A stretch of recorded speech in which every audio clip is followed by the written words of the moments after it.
안녕하세요. 색책 시간입니다. 오늘 소개해드릴 책은 커튼콜, 한국 현대미술이라는 책입니다. 책은 지금 하나도 안 들어오고 왜 저 사람이 저런 안경을 쓰고 있을까라는 모습만 보고 있지 않을까 싶은데요. 사실은 이제 한국 현대미술이라는 세계를 생각하면서 어울리는 색이나 안경이 뭘까 생각하다가 산 이후로 한 번도 쓰지 않았던 이 안경이 떠올랐고요. 커튼콜 한국 현대미술이라는 이 책은 미술사학자인 정하윤 씨가 쓴 책입니다. 이 책을 딱 펼쳐보면 고희동, 김관호, 이인성 같은 오래전에 한국 현대미술가들로부터 시작해서 박수근, 김원기, 이중섭, 천경자, 그리고 가장 최근에 이불과 강익중까지 모두 30명의 한국 미술가들의 세계들을 그들의 삶과 그들의 작품을 엮어서 쓴, 말하자면 한국 현대미술 입문서를 작가론으로 쓴 책에 해당한다, 이렇게 말씀드릴 수 있을 것 같습니다. 정하윤 씨는 이 책의 서문에서 강의를 현대미술에 대해서 하다 보면 사람들로부터 듣는 가장 많은 이야기가 한국 현대미술이 이렇게 좋은 줄 몰랐어요 라는 얘기였다고 하는데요.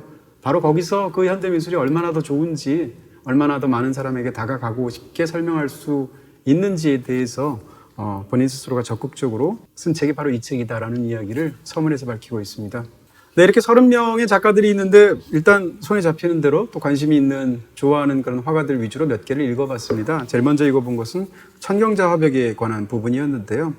천경자 화백에 관한 부분 같은 경우에는 여행에 관한 이야기로 시작을 하고 있습니다. 그러면서 1995년작인 환상여행이라는 그림에 대한 설명으로 이 챕터를 시작하고 있는데요. 이 환상여행이라는 그림을 보시게 되면 이 그림의 하단 부분에 옷을 입고 있지 않은 여성들이 누워서 쳐다보고 있는 그런 장면들이 있고요. 그리고 그림의 뒤쪽을 보면 배 한 척이 지나가는데 4명의 사람이 타고 있는데 기타를 들고 있죠. 그러면서 마치 죽음의 강을 건너는 것 같은 그런 모습으로 그려져 있습니다. 환상여행에 대한 그림을 설명하기 시작하면서 천경자 화백이 얼마나 여행을 즐긴 사람이었는지에 대한 서술로 넘어갑니다. 천경자 화백은 46세부터 74세까지 28년 동안 무려 12번의 장기 해외여행을 떠나게 되는데요. 당시로서는 해외여행이 쉽지 않은 시기였기 때문에 더 귀한 경험이었겠죠.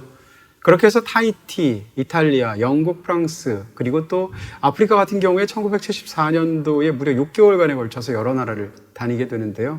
그러면서 현지에서 직접 보았던 것, 느꼈던 것들을 수많은 그림들로 남기게 되죠. 저는 작년에 MBC에서 토크노마드라는 방송에 출연한 적이 있었는데요. 그때 영국 하워스, 다시 말하면 폭풍의 언덕의 무대였던 그 마을에 간 적이 있습니다. 근데 거기에도 천경자 화백의 어떤 자취 같은 것들이 남아있어서 무척이나 흥미로웠던 적이 있습니다. 네, 그러면서 이 책은 그 주제를 확장해 갑니다. 여행이 작가들에게, 화가들에게 어떤 미친 영향 같은 것을 또 설명하기도 하는데요. 대표적으로 많은 분들이 떠올릴 수 있는 것은 아마 타히티에 갔던 고객이겠죠. 파울 클레도 마찬가지일 겁니다. 파울 클레도 알제리 여행을 하면서 비로소 색채에 대한 또 다른 감각에 눈을 떴다, 이렇게 말을 하기도 했었는데요. 네, 천경자 화백이 이처럼 여행을 즐겼던 것은 기본적으로 호기심이 많은 성격, 그리고 또 두려움이 상대적으로 적은 성격 때문이었을 것이다 라는 이야기를 하면서 삶에서 느꼈던 수많은 어떤 괴로움과 고통으로부터 벗어나려는 어떤 그런 욕망하고도 관련이 있지 않았을까라고 추측하게 됩니다.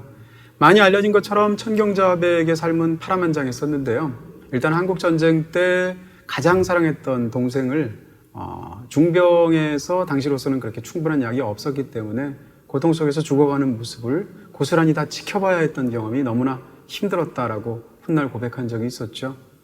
그리고 신혼 초부터 별거하기 시작해서 결국 이혼하게 되었던 남편에 관한 이야기들까지 사실은 수많은 어떤 아픔들이 천경자 화백의 삶에 있었던 것으로 알려지고 있는데요. 바로 그런 것으로부터 이런 여행들이 미친 영향, 그리고 예술이 미쳤던 영향이 있지 않을까라고 이 정하윤 씨는 추측하고 있는 것입니다. 천경자 화백 자체가 내 몸 구석구석에 거부할 수 없는 어떤 숙명적인 한 같은 것이 서려 있다라고 인터뷰에서 말을 한 적이 있는데요. 바로 그런 부분들이겠죠. 네, 그러면서 정하윤 씨는 다시 환상여행에 대한, 그림에 대한 이야기로 넘어가게 됩니다. 이 그림은 사실은 지상에 존재하지 않는 풍경들을 그렸다는 건데요.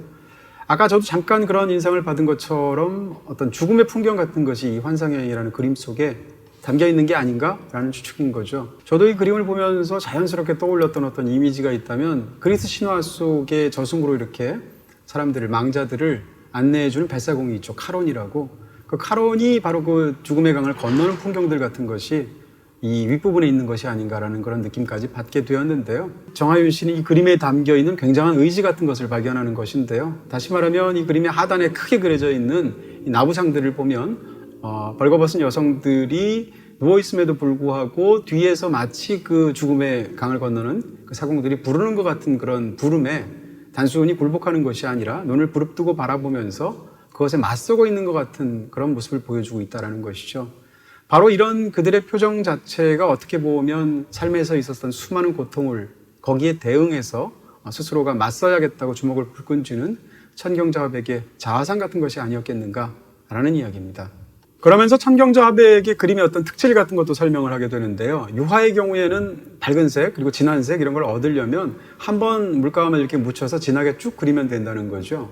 근데 한국화의 안료는 다르다고 합니다. 한국화의 안료 같은 경우에는 이렇게 진하면서 밝은 색을 얻기 위해선 계속 여러 번 덧칠을 해야 그런 색을 얻을 수 있다고 하는데요. 근데 방금 전에 말씀드렸던 이 환상여행이라는 그림은 사실은 미완성입니다. 그렇기 때문에 그 여러 번 덧칠했던 과정들이 그림의 일부에서 드러나 보여서 천경자 화백의 어떤 그림의 비밀들을 보여주는 부분도 있다는 거죠. 저자는 그런 기법들 속에서도 그림을 그려나가는 천경자 화백의 마음을 짐작하게 된다는 건데요. 여러 차례에 걸쳐서 또 칠하고 또 칠하고 또 칠하는 과정을 반복하면서 마음속에서 일어나는 불길들 같은 것을 천경자 화백이 다스린 것이 아니겠는가라고 이야기를 하고 있습니다. 네, 커튼콜 한국현대미술이라는 이 책은 페이지가 채 300페이지가 되지 않는 굉장히 얇은 책입니다. 거기다가 다루는 한국현대미술 작가가 30명인데요. 그만큼 내용이 굉장한 깊이를 가진 책이라고 말할 수 없을 것입니다. 하지만 한국현대미술을 이렇게 쓱쓱 넘겨다 보면서 더군다나 이 책을 쓴 그 문장 자체가 마치 옆 사람한테 편안하게 이야기할 것 같은 그런 다정한 경어체로 쓰여져 있기 때문에 잘 읽힐 수 있는 책이 아닌가 싶습니다. 그리고 미술에 관한 많은 책들이 그런 것처럼 다루고 있는 그 작가들의 작품들이 그림으로 다양한 도판들로 수록이 되어 있어서 함께 또 보는 재미를 느끼실 수 있는 그런 책이 아닐까 싶습니다. 커튼콜 한국현대미술과 함께 읽으시면 좋을 또 빨간 책방에서 깊이 있게 다뤘던 책이 뭐가 있을까? 바로 이 책이 떠올랐습니다. 발칙한 현대미술사. 이 책은 윌 건퍼츠라는 작가가 쓴 책이죠. 세잔과 뒤샹으로부터 시작해서 오늘날에 이르는 현대미술의 다양한 풍경들을 굉장히 흥미진진하게 그려낸 그런 좋은 현대미술 안내서라고 생각합니다.